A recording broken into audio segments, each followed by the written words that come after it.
안녕하세요, 여러분. 세상을 이롭게 하는 스마트한 강사, 세이스강 이윤재입니다. 오늘은 조금 다른 이야기를 해보려고 합니다.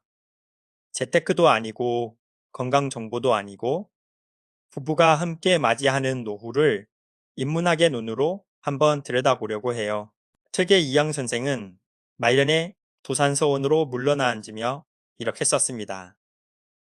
나아감과 물러남이 다 때가 있다. 관직에서 물러나는 일을 그는 실패나 상실로 여기지 않았어요. 오히려 자기 삶의 본질에 더 가까이 다가서는 계기로 삼았습니다. 저도 그렇습니다.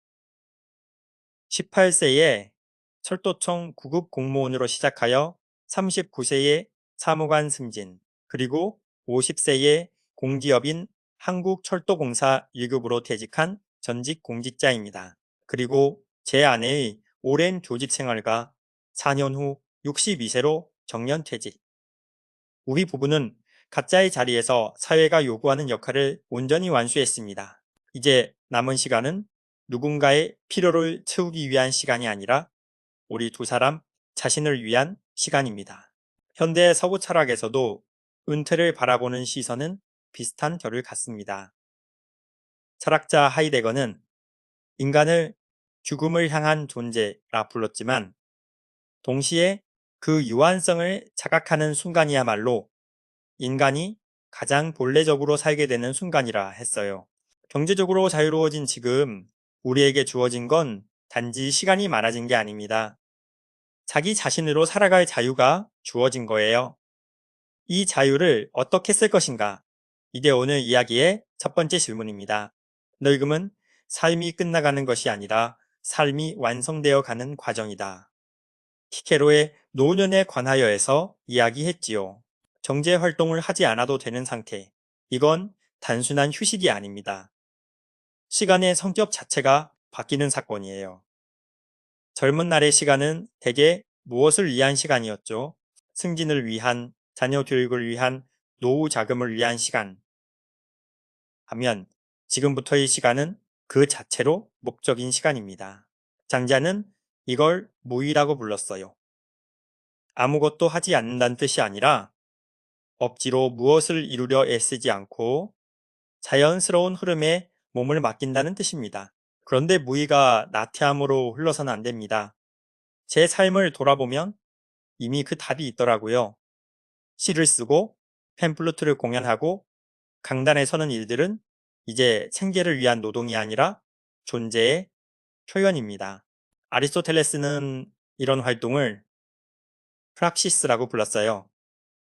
결과물을 얻기 위한 수단으로서의 노동과 구별되는 행위, 그 자체가 목적인 활동이죠. 앞으로의 노후에서 중요한 건 해야 할 일을 하고 싶은 일로 완전히 재배치하는 겁니다. 제가 실천하고 있는 방법 하나를 소개하면 하루를 3개의 방으로 나누는 겁니다. 첫째 방은 몸의 방, 걷기, 산책, 체조처럼 몸을 돌보는 시간. 둘째 방은 정신의 방, 독서, 창작, 배움처럼 정신을 살찌우는 시간. 셋째 방은 관계의 방, 배우자와 벗과 세상과 나누는 시간이에요. 이 세 개의 방을 매일 조금씩 오가다 보면 하루는 저절로 충만해집니다. 이제 부부 이야기를 해볼게요.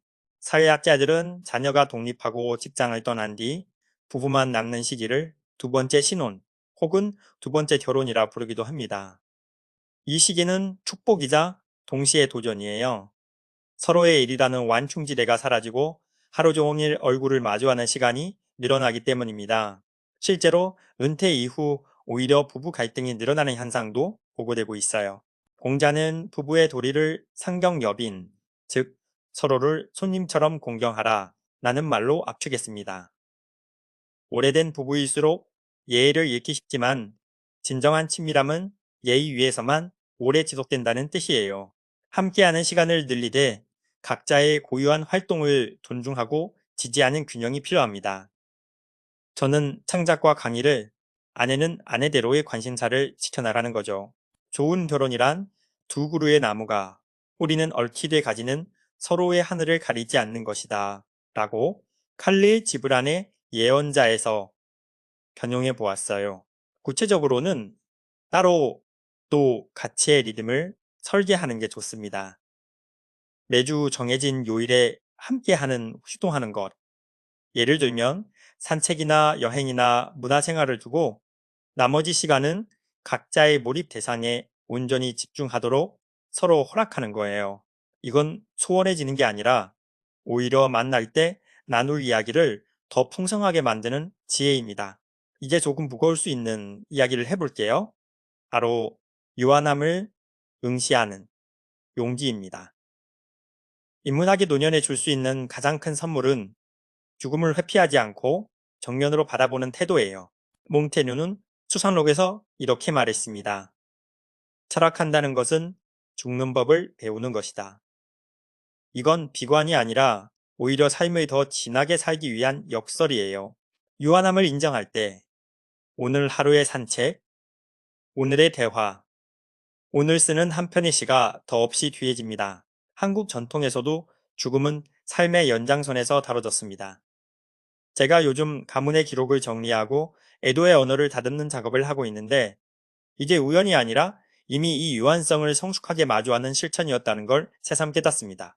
부부가 함께 사전 연명 의료 의향서를 준비하고 서로의 뜻을 미리 나누어 두는 것도 사랑의 한 형태예요.